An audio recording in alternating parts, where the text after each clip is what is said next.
But what happens is the effects are accumulative.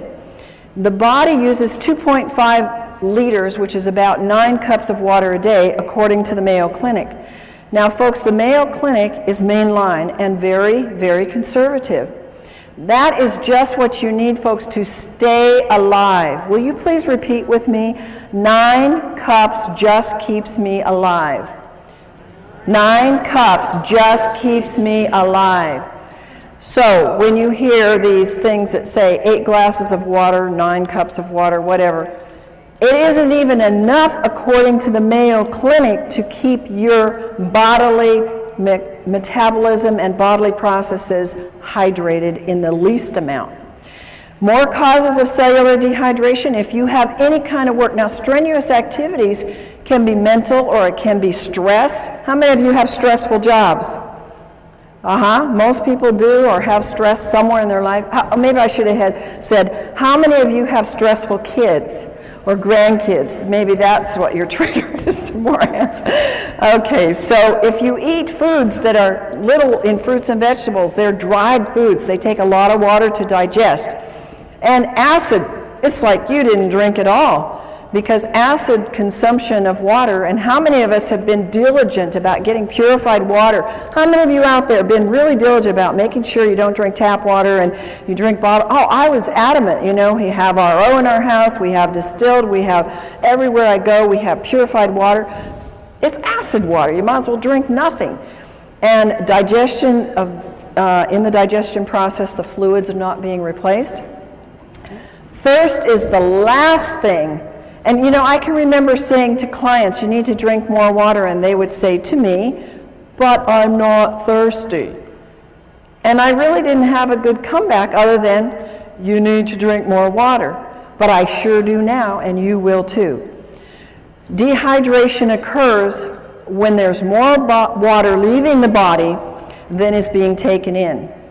And the body is dynamic. It's moving all the time, and it's always changing. And this is especially true with the water levels in the body. How many of you notice now that your body craves water?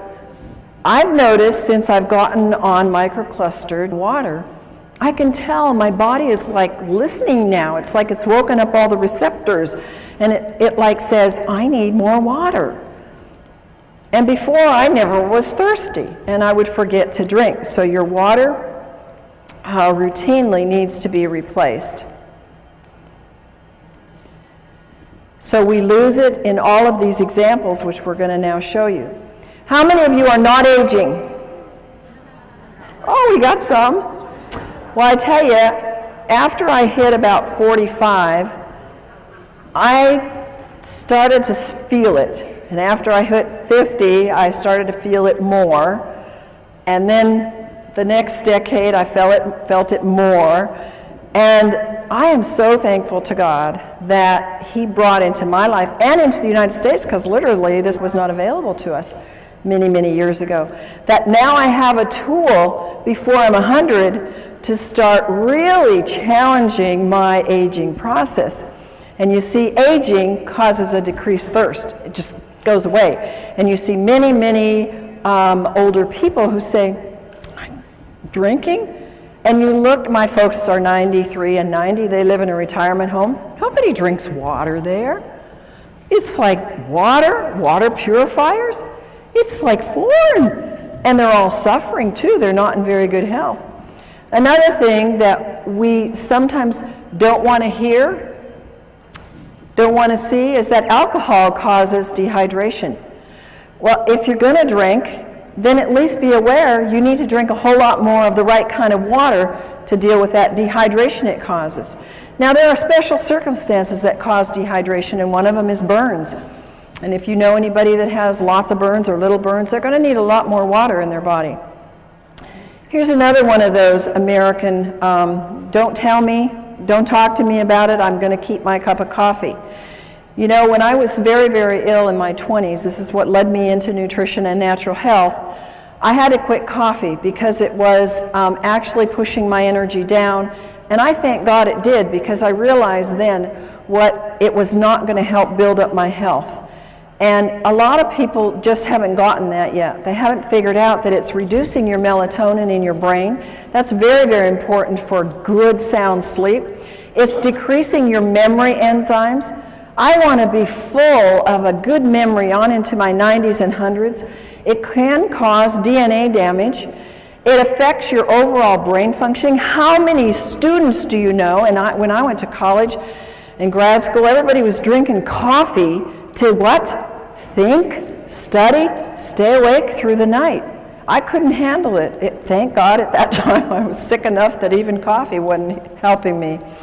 But it actually depletes their brain functioning. And when people crave coffee, it's a craving for water that their body needs. 10 ounces of coffee removes 12 ounces of water from the body. Dehydration is caused by diarrhea. Diets cause dehydration. When you see people or yourself or whoever, when they eat a lot of snacky foods, processed foods, refined grains, chemicals, high in chemicals, preservatives, sugar is a big one. It steals the water from you, and people don't think like that. Now, of course, salty foods cause you to crave and maybe to thirst water, but what do people quench that thirst with or try to quench it with? Sodas or iced tea or something that further causes dehydration. Exercise uses up water. We know that this doesn't include just the physical exercise, but it includes the mental as well. You're going to need way more than the 2.5 liters to fill up that body's dehydration just from some of these things. Fever, we know that edema means dehydration. I've told this to people for years, and you know what? It's so hard for our brains to get it. Well, how can that be a lack of water when I got too much water? Well, it's because the inside of the cell is mostly salt and your potassium sodium pumps aren't working right. And the body pulls the water from other parts to assist that area, and you get dehydration. And if you drink enough water, you must drink it until your urine is clear. Now, the only exception to that is, of course, if you just took a B complex with the riboflavin in it, and that will make the urine very yellow. Water is the best natural diuretic, and if people would just use a lot more of that, they would find their swelling and things would be much more improved. High altitude causes dehydration. Again, I'm going to tell you a little story about myself. It's kind of, when I look at it now, it makes me feel rather stupid and ignorant. But I went to Ecuador a few years ago, and I got very sick in Quito. And I thought, what's the matter? I'm not sick. I don't want to get the flu. I felt horrible. And, you know, we had a bottled water here, bottled water there, bottled acid water. And, I mean, I was sick. And it was a health trip. There were a lot of other people there who were into health, and nobody knew to drink water. In fact, you know what they gave me? They gave me cacao, which is chocolate, which has caffeine, which further dehydrates you. I didn't know any better. I was so desperate, so I took it. But now, if I go back there or any high elevation, I'm going to know you drink a lot of the right kind of water and really hydrate yourself well.